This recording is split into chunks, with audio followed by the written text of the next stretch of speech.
दोस्तों नमस्कार, मैं हूं आपका दोस्त केवल पांडे और आप देख रहे हैं वर्ल्ड इनसाइड। वर्ल्ड इनसाइड में आज का टॉपिक है सौरमंडल, सोलर सिस्टम।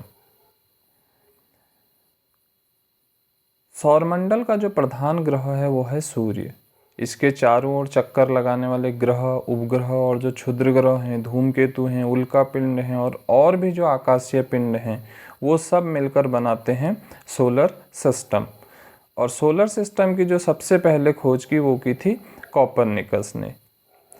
सूर्य क्या है? सूर्य एक तारा है। जैसा हमने अपनी पिछली कक्षा में देखा था कि तारा क्या होता है, वह खगोलीय पिंड जिसका अपना स्वयं का प्रकाश होता है। तो सूर्य का भी अपना स्वयं का प्रकाश होता है। इसके केंद्र में नाभिकीय संलयन क्रिया होती है, न्यूक्लियर फ्यूजन हमेशा होता रहता है। हाइड्रोजन के अणु वहाँ पे आपस में मिलके हीलियम का निर्माण करते रहते हैं। तो यह हमारी जो आकाशगंगा है, दुग्ध मेखला, हमने पिछली बार भी बात की थी मिल्की वे की, तो यह हमारी जो दुग्ध मेखला आकाशगंगा है उससे 26,000 प्रकाश वर्ष की दूरी पर एक कोने पर स्थित है। As you can see you are here, जहाँ पर लिखा है वहाँ पर यह स्थित है। तो अगर हम उसकी बात करें इस सूर्य की, तो और जो 26,000 प्रकाश वर्ष की दूरी पर स्थित है, तो एक प्रकाश वर्ष का मतलब होता है प्रकाश द्वारा तय की गई एक वर्ष में दूरी। तो आप अंदाज़ा लगा सकते हैं कि 26,000 प्रकाश वर्ष मीन्स कितने हजारों करोड़ों किलोमीटर दूर सूर्य एक आकाशगंगा का चक्कर लगा रहा है, जिसकी जो स्पीड है सूर्य की चक्कर लगाने की वो है 250 किलोमीटर प्रति सेकंड की दर से वह परिक्रमा कर रहा है आकाशगंगा की। और आकाशगंगा का एक चक्कर पूरा लगाने में सूर्य को लगते हैं 25 करोड़ वर्ष। तो सूर्य से संबंधित जो महत्वपूर्ण तथ्य हैं जो हमको याद रखने चाहिए आगामी परीक्षाओं की दृष्टि से, तो सूर्य से जो पृथ्वी की औसत दूरी है वो है 14.96 करोड़ किलोमीटर। सूर्य का जो व्यास है वो है 1392000 किलोमीटर। सूर्य अपने अक्ष पे पूर्व से पश्चिम घूमता है।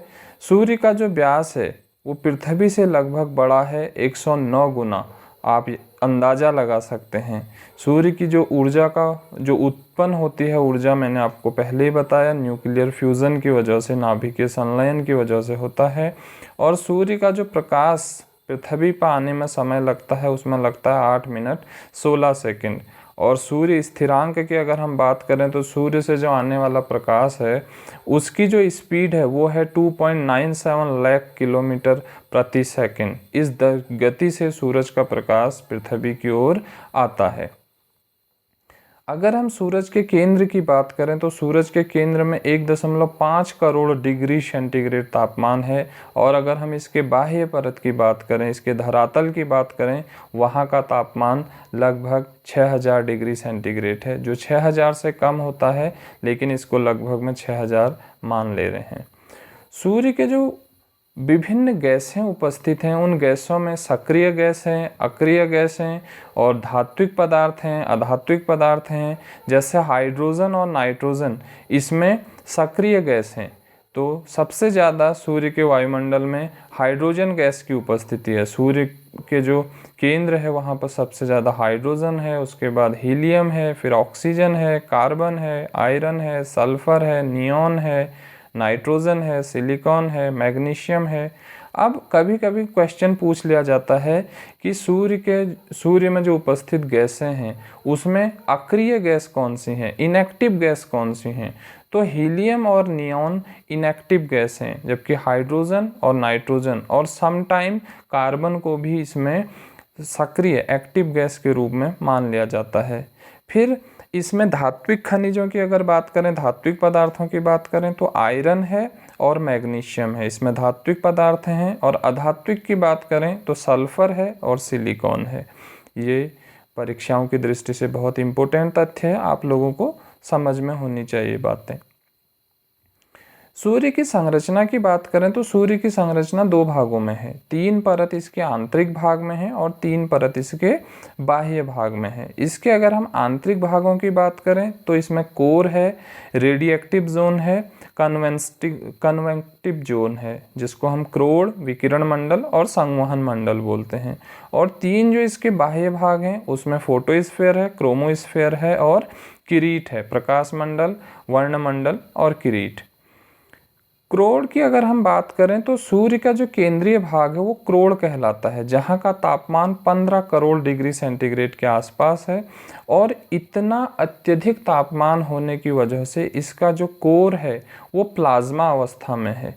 ठीक है, यही नहीं, यहीं पर नाभिकीय संलयन अभिक्रिया होती है जिसमें अपार ऊर्जा हमको मिलती रहती है। जो हाइड्रोजन में यहाँ पे न्यूक्लियर फ्यूजन होता रहता है वो क्रोड़ में होता रहता है। फिर दूसरी परत है विकिरण मंडल, जिसको रेडिएक्टिव जोन भी बोलते हैं। सूर्य का यह भाग क्या है, यह क्रोड़ को चारों ओर से घेरे हुए है। क्रोड़ से जो भी ऊर्जा निकलती है वह इस विकिरण मंडल में होते हुए आगे निकलती है, और विकिरण मंडल में ही रेडिएक्टिव जोन जो है वहीं पे एक्सरे, गामा रे और फोटोन जैसे जो विद्युत चुंबकीय विकिरण है वो बाहर की ओर निकलती रहती हैं। इसके बाद जो अगला मंडल है वो है संवहन मंडल, कन्वेक्टिव जोन। सूर्य के इसी भाग से ऊर्जा आगे संवहन होती रहती है। इस जोन में हाइड्रोजन से जो बने सेल मिलते हैं, as you can see in this figure, जो हमको गोल चक्र जैसे दिख रहे हैं, इन्हीं के बीच ऊर्जा का जो होता है वो संवहन होता रहता है। संवहन का मतलब होता है अपनी जो उसकी जो कोर जोन होता है वहाँ से बाहर की ओर निकलती है, अल्टीमेटली फिर अपने ही कोर जोन पर आकर निकलते रहती है। नेक्स्ट जो परत है जिसको हम अब बाह्य मंडल बोल रहे हैं, वहाँ पे जो पहली परत है वो है फोटोस्फीयर, प्रकाश मंडल। सूर्य का यह वह भाग है जहाँ से हमको दिखाई देना अब शुरू होता है। इससे पहले की 3 परतें हमको दिखती नहीं है, इसीलिए इसको प्रकाश मंडल या दृश्य मंडल भी कहा जाता है। यह दृश्य भाग है सूर्य का। इसका तापमान होता है लगभग 6000 डिग्री सेंटीग्रेड। इसके बाद आता है वर्णमंडल, जिसको क्रोमोस्फीयर बोलते हैं। यह प्रकाश मंडल के ऊपर का आवरण है। इसे ही सूर्य का वायुमंडल भी कहते हैं। और यहाँ पे एक ध्यान देने वाली बात है कि सूर्य का जो वायुमंडल है वो पृथ्वी के वायुमंडल से लगभग पृथ्वी की सतह से 80,000 किलोमीटर अगर हम ऊपर जाते हैं, वहाँ पे सूर्य का वायुमंडल पृथ्वी के वायुमंडल से मिल जाता है। और इस जोन को बोलते हैं हेलियोपोज। जो सबसे बाह्य परत है, किरीट परत जिसको बोलते हैं, कोरोना जिसे बोलते हैं, यह सूर्य की सबसे बाहरी परत है। इस परत में सूर्य ग्रहण के समय ही हम इस परत को देख सकते हैं, इसके अलावा इसको हम कभी भी नहीं देख सकते हैं। इसे सूर्य का मुकुट भी कहा जाता है। जो किरीट परत है, बहुत बार पूछ लिया जाता है सूर्य का मुकुट किसे बोलते हैं, तो सूर्य का मुकुट है corona, the outer layer of the sun. अब सूर्य जब चमक रहा होता है तो सूर्य में कुछ सन स्पॉट बन जाते हैं। तो सूर्य में जो सन स्पॉट है वो क्या है कि सूर्य के प्रकाश मंडल में कुछ काले धब्बे दिखाई देते हैं, as you can see in this figure, जहाँ पे ब्लू करके घेरा किया हुआ है। These are the sun spot.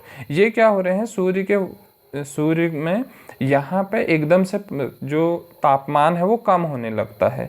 जब सूर्य के किसी भाग का ताप अन्य भागों की तुलना में कम होने लगता है तो वो धब्बे के रूप में दिखाई देने लगते हैं, और इन्हीं धब्बों को बोलते हैं सौर कलंक।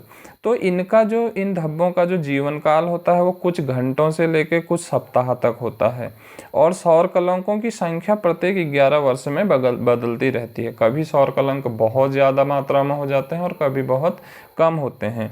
जब सौर कलंकों की मात्रा बढ़ने लगती है तो इसका मतलब तापमान घटने लगेगा, तो पृथ्वी का तापमान भी उस समय घटने लगता है। और जब सौर कलंकों की मात्रा घटती है तो पृथ्वी का तापमान बढ़ने लगेगा, क्योंकि अब जैसा नॉर्मल सी कंडीशन सूर्य के धरातल पर होने वाली है वैसी हो रही है, तो इसकी वजह से फिर तापमान भी बढ़ने लगता है। The next thing is sun spot, या जिसको हम सौर ज्वाला बोलते हैं। सौर ज्वाला के समय क्या होता है, जो सूर्य का केंद्र बिंदु होता है, सूर्य का क्रोड होता है, उससे बाहर जब ज्वालामुखी विस्फोट सूर्य में होने लगते हैं तो उससे अत्यंत मात्रा में उसके वायुमंडल में, सूर्य के जो बाहरी परत है वहाँ पे बहुत ज़्यादा मात्रा में तापमान निकलने लगता है, और जब वो तापमान बाहर की ओर निकलता है तो फिर वो लपटों की तरह हमको बाहर दिखता है। जैसे कि आप लोगों ने कभी देखा होगा कि जहाँ पर बहुत तेज आग लगी होती है जैसे जंगलों में, तो वो आग हमको फिर लपटों के रूप में दिखने लगती है, जहाँ पर बहुत ज़्यादा मात्रा में तापमान हमको फील होता है। तो उस तापमान फील होने से सौर ज्वाला भी सेम उसी तरीके की एक प्रोसेस है। तो सौर ज्वाला को उत्तरी ध्रुव में, अगर हम नॉर्दर्न हेमिस्फेयर या नॉर्थ पोल पे इसको बोलते हैं अरोरा बोरियालिस, और दक्षिणी ध्रुव पे इन्हीं सन स्पॉट या सौर ज्वाला को बोलते हैं अरोरा ऑस्ट्रियालिस। तो ऑस्ट्रियालिस तो आप बहुत आसानी से याद कर सकते हैं, क्योंकि दक्षिणी गोलार्ध में ही हमारा ऑस्ट्रेलिया महाद्वीप है। तो इसको आसान करना बहुत आसान है कि अरोरा ऑस्ट्रियालिस कहाँ मिलता है, क्योंकि दक्षिणी भाग में हमारा ऑस्ट्रेलिया है, तो सदर्न जो पोल है वहाँ पे अरोरा ऑस्ट्रियालिस मिलता है। तो सौर ज्वाला के समय पृथ्वी का जो तापमान होता है वो बहुत अधिक मात्रा में बढ़ने लगता है। तो आशा करता हूँ आपको सूर्य के बारे में ये सारी चीज़ें आसानी से समझ में आई होंगी, और हम इससे आगे की जो सौरमंडल में ग्रह हैं, उपग्रह हैं, जो क्षुद्र ग्रह हैं जिनको हम एस्ट्रॉयड वगैरह बोलते हैं, उनकी बातें हम अपनी अगली कक्षाओं में करेंगे। तब तक के लिए थैंक यू सो मच।